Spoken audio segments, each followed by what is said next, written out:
Halo guys, kembali lagi di DH Channel. Kali ini kita akan membahas sebuah series yang berjudul High School Return of a Gangster. Series ini menceritakan tentang seorang bos gangster yang meninggal dunia lalu rohnya berpindah ke tubuh seorang siswa SMA culun yang sering menjadi korban perundungan. Ia pun terpaksa menjalani kehidupannya sebagai siswa SMA tersebut dan bertekad membantu siswa tersebut membalaskan dendamnya pada para pelaku perundungan. Ia juga berusaha membimbing siswa tersebut agar menjadi pribadi yang lebih kuat sebelum roh siswa itu kembali ke tubuhnya.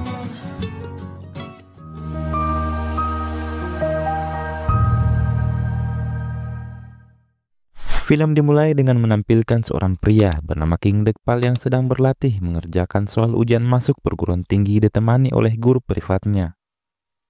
Setelah selesai mengerjakan soal, guru privatnya menyadari bahwa Dekpal menjawab soal-soal tersebut dengan salah.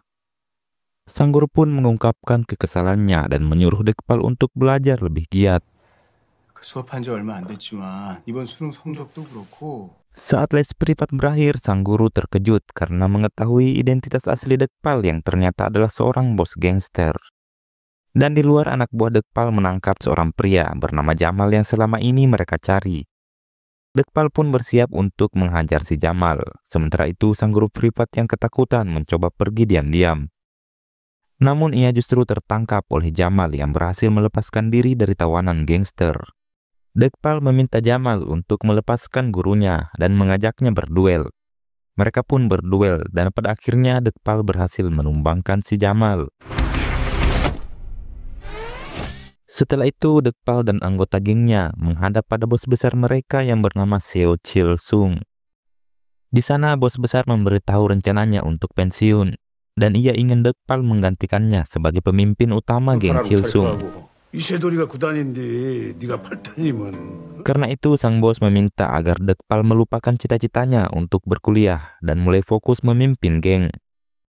Dekpal pun galau karena selama ini ia bercita-cita menjadi seorang mahasiswa.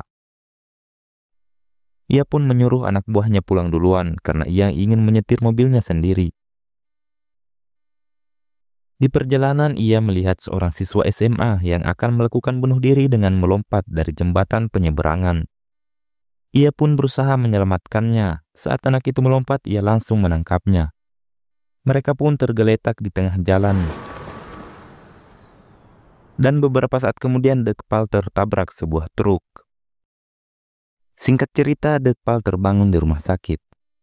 Ia lalu terkejut saat bercermin dan melihat tubuhnya ternyata adalah tubuh anak SMA yang ia selamatkan tadi. Ia pun mengira dirinya sedang bermimpi. Beberapa saat kemudian ia mendengar suara anak buahnya di luar.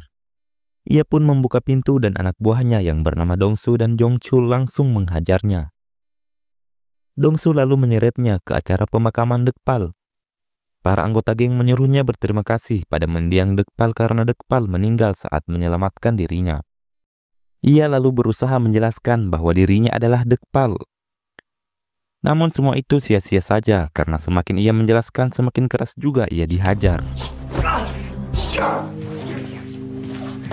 Ia lalu mendatangi tubuh aslinya yang terbujur kaku dan mencoba mengembalikan rohnya ke tubuh aslinya. Namun usahanya itu hanya sia-sia. Ia pun kembali ke jembatan penyeberangan tempat di mana rohnya berpindah ke tubuh anak itu. Ia berpikir jika melompat dari jembatan itu akan mengembalikan rohnya ke tubuh aslinya. Ia pun melompat dan mendarat di sebuah bus. Beberapa hari kemudian ia terbangun di rumah sakit dan mendapat informasi bahwa tubuh aslinya telah dikremasi. Ia pun bersiarah ke makam tubuh aslinya sembari mencoba pasrah pada keadaannya. Saat kembali ke kamarnya, ia mengetahui bahwa rohnya berada di dalam tubuh seorang siswa SMA yang bernama Song Yi-hun. Beberapa waktu kemudian, seorang wanita bernama Mi Kyung datang menjenguknya. Mi Kyung membawakan tas sambil mengomel lalu pergi. Ia pun mengambil handphone dari dalam tas itu dan mulai membaca diari yang ditulis oleh Yi-hun. Dari sana ia sedikit mengetahui tentang kehidupan Yi-hun. Ternyata Yi-hun adalah korban perundungan di sekolahnya. Hal itulah yang membuatnya nekat mengakhiri hidupnya. Kisah pilu Yi-hun yang terus-menerus dirundung di sekolah membuat Dekpal geram hingga menghancurkan handphone tersebut. Ia pun bertekad untuk membalaskan dendam dan memperbaiki hidup Yihun sebelum roh Yihun kembali ke tubuhnya. Dekpal pun menjalani kehidupannya sebagai Yihun. Ia kemudian pulang ke rumah Yihun dan di sana ia melihat seorang wanita paruh baya yang merupakan asisten rumah tangga. Kita sebut saja namanya Bi Inem. Ia juga melihat ibu Yihun yang tampaknya sedang mabuk dan tertidur di sofa. Dari Bi Inem ia mendapatkan informasi bahwa Yihun adalah putra dari pimpinan OK Construction, salah satu perusahaan konstruksi terbesar di Korea. Namun status ibunya bukanlah istri sah, sehingga status Yihun sebagai putra pimpinan masih dirahasiakan. Meski begitu, ia adalah anak satu-satunya dari pimpinan. Pimpinan mempercayakan sekretarisnya, yaitu Mi Kyung, untuk mengurus Yihun dan ibunya. Namun Mi Kyung ternyata memiliki niat buruk terhadap Yihun dan ibunya. Ia sengaja membuat ibu Yihun terus-menerus mabuk hingga kejiwaannya terganggu. Mi Kyung melakukan semua ini karena istri sah pimpinan sedang sakit. Dan ia takut jika nanti istri sah tersebut meninggal, ibu Yihun yang akan dijadikan istri sah yang baru, mengingat dialah satu-satunya wanita yang melahirkan anak bagi sang pimpinan. Sebenarnya Mi Kyung sendiri mengincar posisi untuk menjadi istri sah pimpinan. Oleh karena itu, ia melakukan segala cara untuk menghalangi ibu Yihun mendapatkan posisi tersebut. Mulai sekarang kita akan memanggilnya Yihun ya guys, biar nggak kebingungan. Terlihat Bi Inem yang kebingungan menyaksikan perubahan sikap Yihun yang sangat signifikan. Yihun kemudian memanfaatkan statusnya sebagai anak orang kaya dengan pergi mencukur rambut, belanja pakaian, serta membeli buku pelajaran. Saat sedang memilih buku, ia bertemu dengan seorang pemuda bernama Choi Se-kyung. Terlihat Se-kyung seperti mengenal Yihun, namun karena Yihun bersikap seolah tak mengenalinya, Se-kyung akhirnya berpikir bahwa ia salah orang. Yihun kemudian meminta Se-kyung untuk membantunya memilih buku pelajaran. Setelah memilih semua buku yang ingin ia beli, Yihun berterima kasih lalu pamit pada Se-kyung. Terlihat Se-kyung yang sedang kebingungan menyaksikan tingkah Yihun. Yihun pun pulang ke rumah. Ia memanfaatkan waktunya untuk berolahraga membentuk ototnya. Singkat cerita, tibalah pada tahun ajaran baru. Yihun akan menjadi siswa kelas 3 SMA. Ia pun berangkat ke sekolah diantar oleh supirnya. Saat masuk kelas, tak ada seorang pun yang mengenali Yihun. Ia bahkan dikira murid pindahan dari sekolah lain.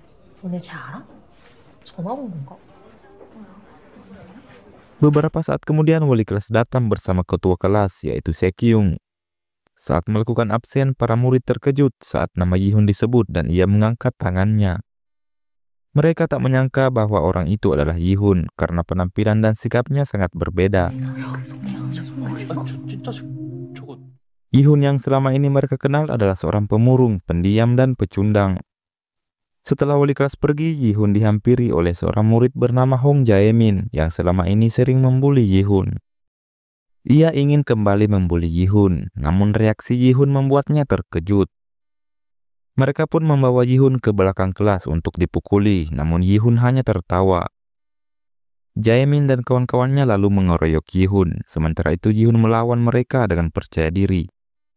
Ia lupa bahwa dirinya yang sekarang bukanlah King Dekpal yang tangguh. Pada akhirnya Yihun pingsan setelah mendapat tendangan dari Jae-min.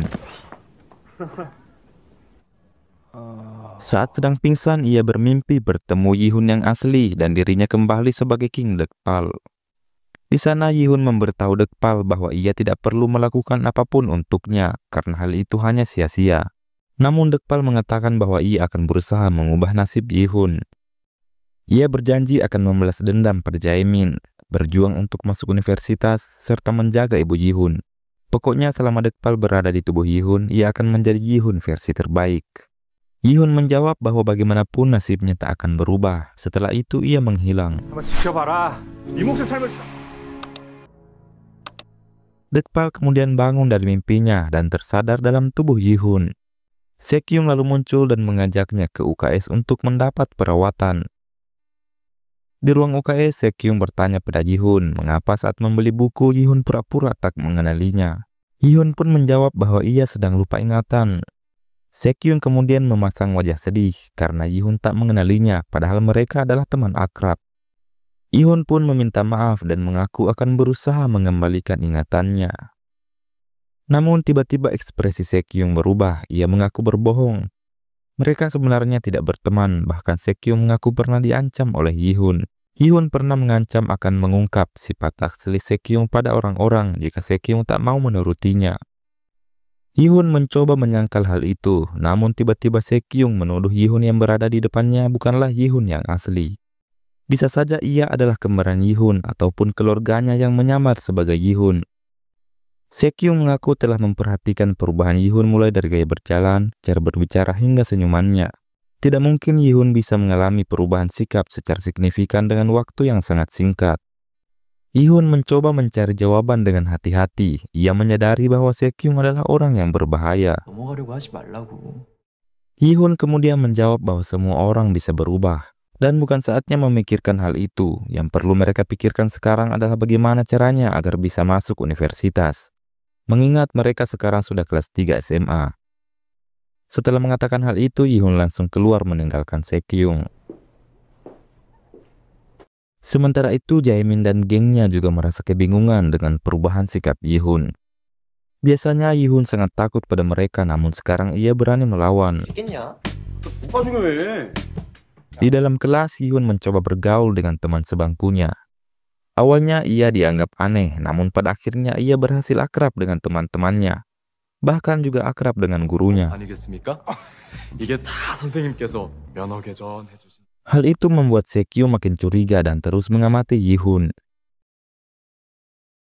Saat jam istirahat, Yihun melihat Mikyung datang ke sekolahnya. Ia pun mencegatnya dan bertanya untuk apa Mikyung datang ke sekolahnya. Mikyung lalu menjawab bahwa ia akan mengurus dokumen pindah sekolah Yihun. Hal ini karena beberapa hari ini Yihun sangat banyak menghabiskan uang. 아니 학생이 무슨 돈을 그렇게 많이 써? 왜요? Yihun marah mendengarnya. Ia lalu mengancam akan membocorkan ke media bahwa dirinya adalah putra pimpinan OK Construction. Yihun lalu menghancurkan kacamata Mikyung dan mengusirnya. Mikyung akhirnya kembali ke mobilnya dengan kesal. Ia meminta anak buahnya untuk mengurus Yihun. Dan ternyata anak buah Mikyung ini adalah mantan anak buah Dekpal, yaitu Dongsu. Di malam harinya, Yihun mengikuti kelas malam. Sekyung duduk di sebelahnya dan mengamati bahwa Yihun tak pandai matematika. Sekyung pun mengajari Yihun cara menjawab soal matematika. 좌표 중 큰 수에서 작은 수를 빼면 돼. Setelah itu, Sekyung menanyakan nama asli Yihun. Yihun pun langsung terkejut. Ia menjawab bahwa namanya adalah Yihun. Ia kembali menegaskan bahwa dirinya adalah Yihun yang asli. Yihun lalu dipanggil ke ruang guru konseling. Saat Yihun akan pergi, Sekyung menawarkan diri untuk ditanya kapanpun ketika Yihun kesulitan menjawab soal. Yihun tidak merespon tawaran Sekyung. Ia langsung ke ruang guru. Di sana, ibu guru menyuruh Yihun untuk menyiapkan rencana kuliahnya, termasuk ingin masuk di universitas mana dan mengambil jurusan apa. Guru juga menyuruhnya rajin belajar agar tidak kesulitan masuk universitas. Yihun pun mulai belajar dengan giat, namun tetap saja ia kesulitan menjawab soal matematika. Ia pun menghubungi Sekyung dan meminta bantuannya menjawab soal matematika yang rumit. Setelah membantu Yihun menjawab soal, Sekyung berniat untuk tidur.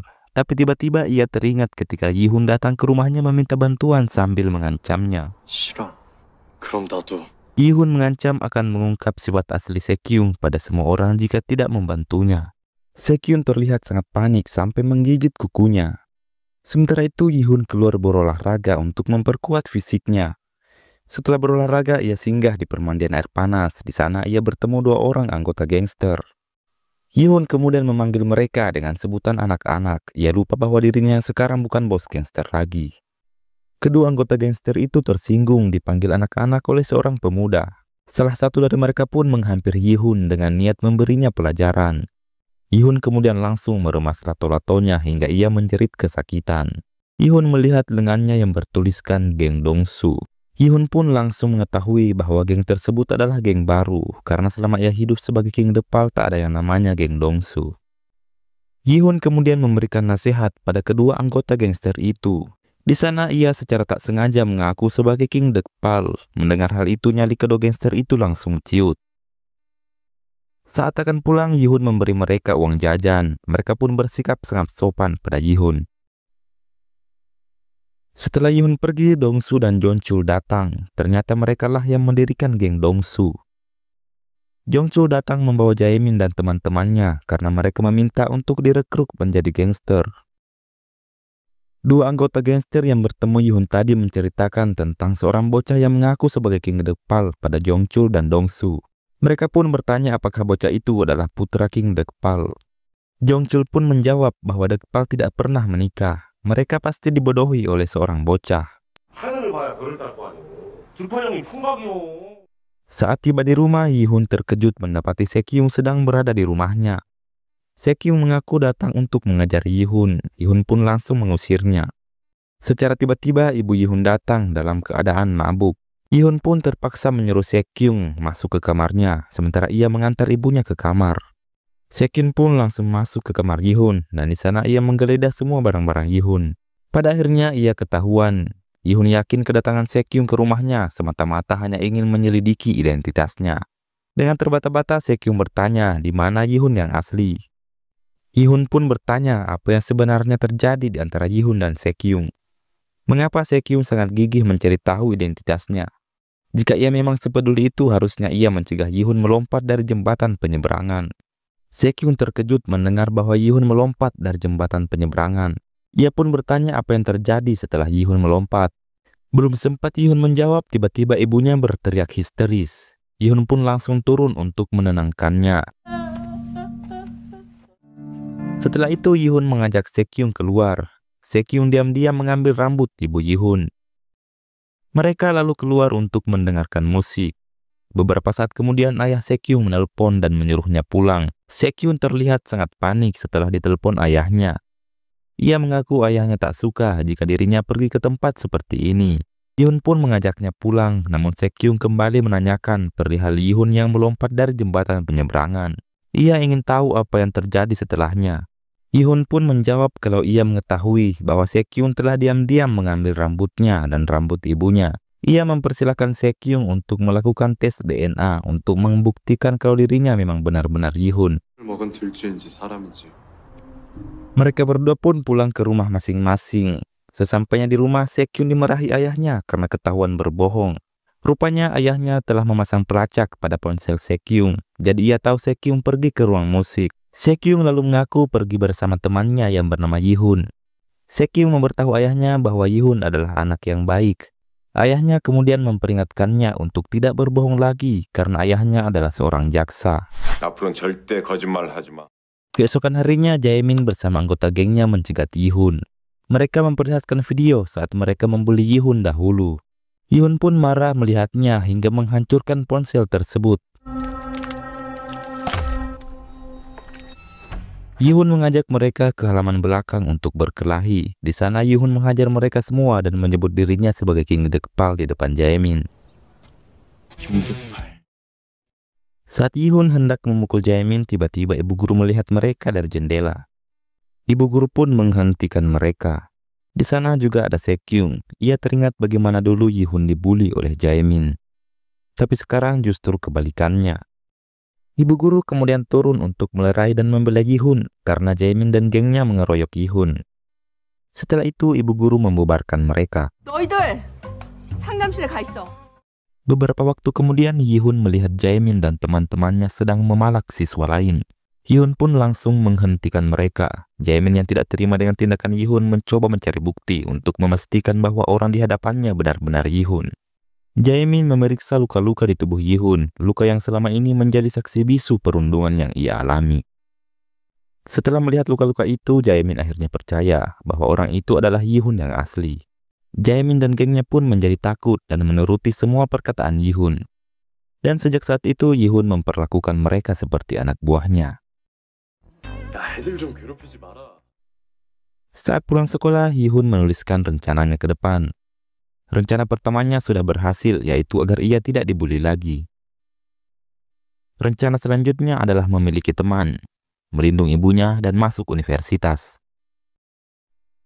Sementara itu, di tempat lain, Sekyung sedang dalam proses mengurus tes DNA rambut Yihun dan rambut ibunya untuk mendapatkan bukti kuat mengenai identitas Yihun yang sebenarnya.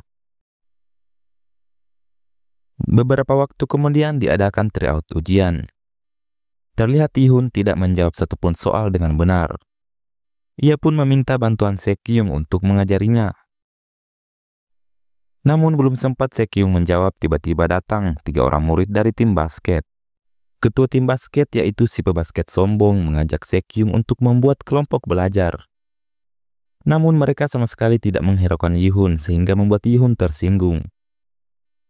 Yihun kemudian menawarkan diri untuk bergabung, bahkan ia ingin menjadi ketua kelompok. Sekyung pun memberitahu mereka bahwa ia mau bergabung asalkan Yihun juga bergabung.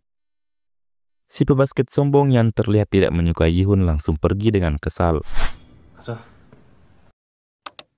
Setelah itu Yihun kembali memujuk Sekyung untuk mengajarinya. Ia bahkan berjanji akan melakukan apapun yang Sekyung inginkan. Setelah itu Yihun pergi ke kamar mandi. Di sana ia bertemu dengan si pebasket sombong tadi. Yihun pun langsung menantangnya bermain basket.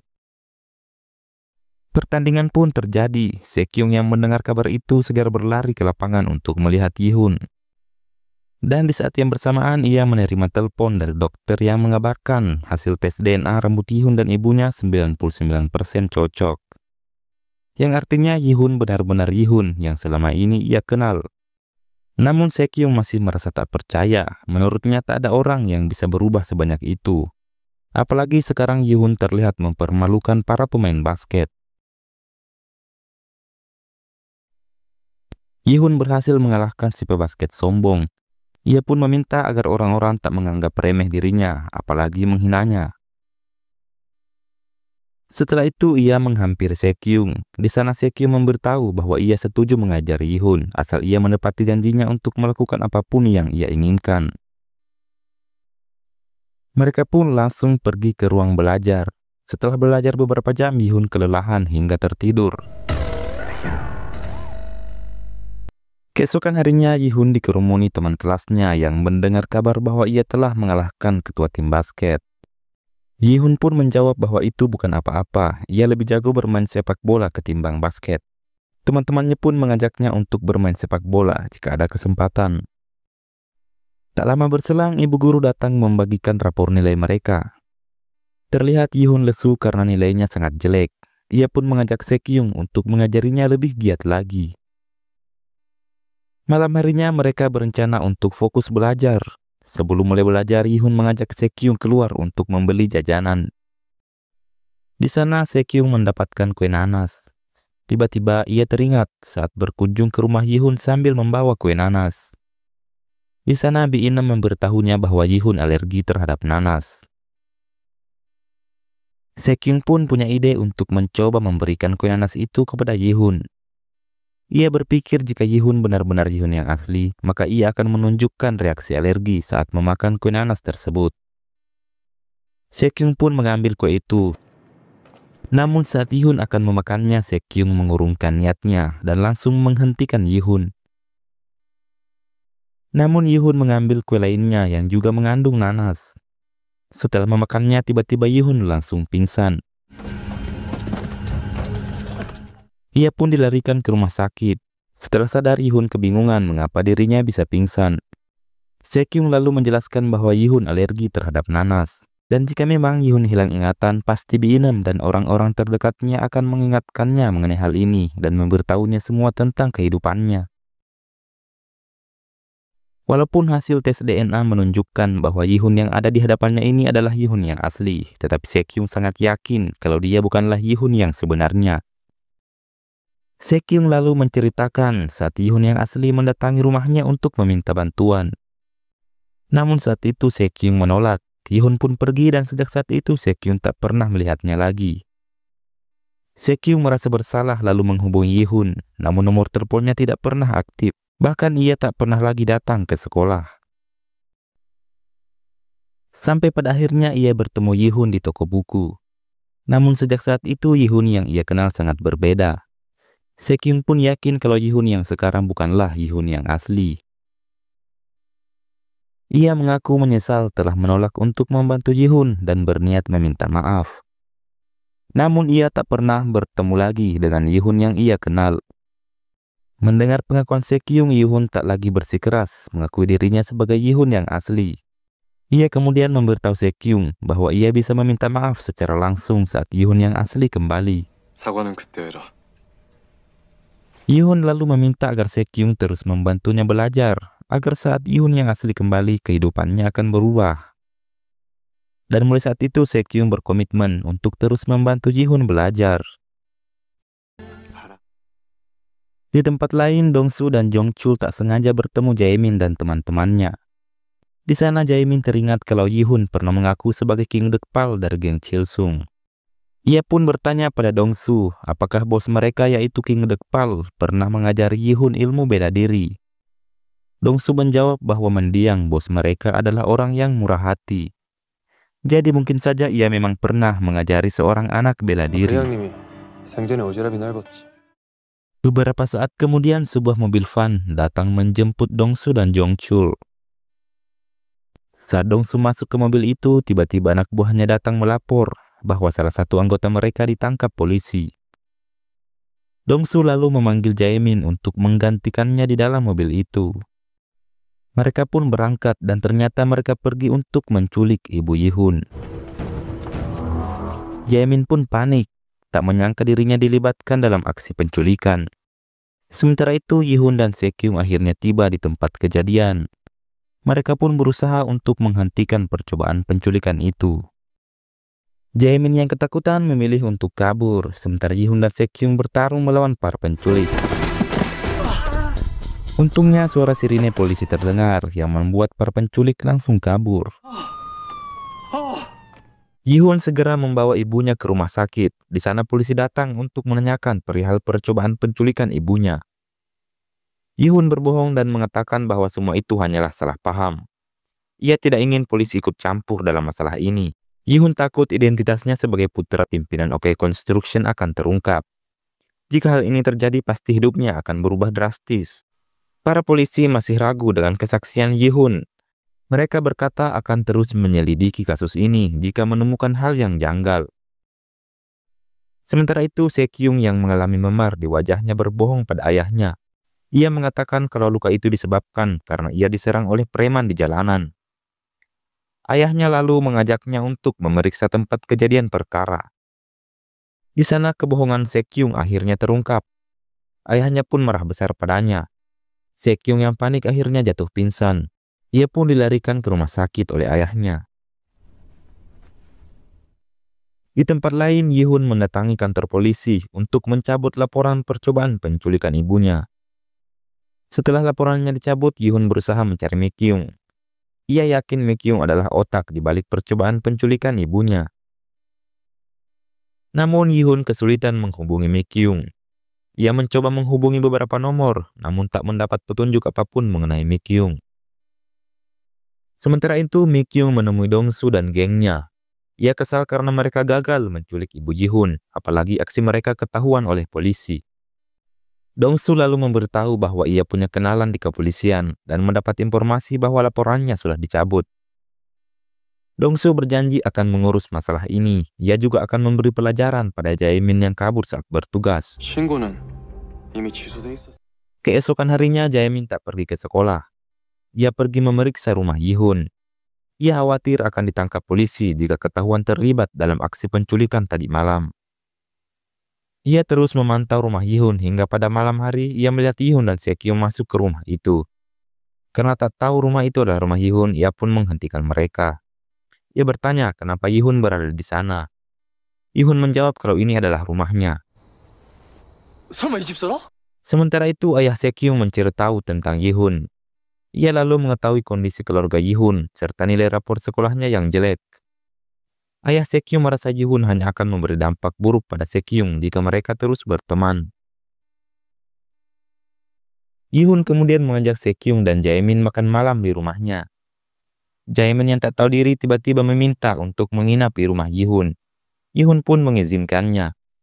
Melihat hal itu, Sekyung meminta untuk menginap juga. Setelah makan malam, Jaemin lalu keluar untuk merokok. Sekyung mendatanginya dan memberitahu bahwa Jaemin tak tahu malu menginap di rumah orang yang selama ini ia bully.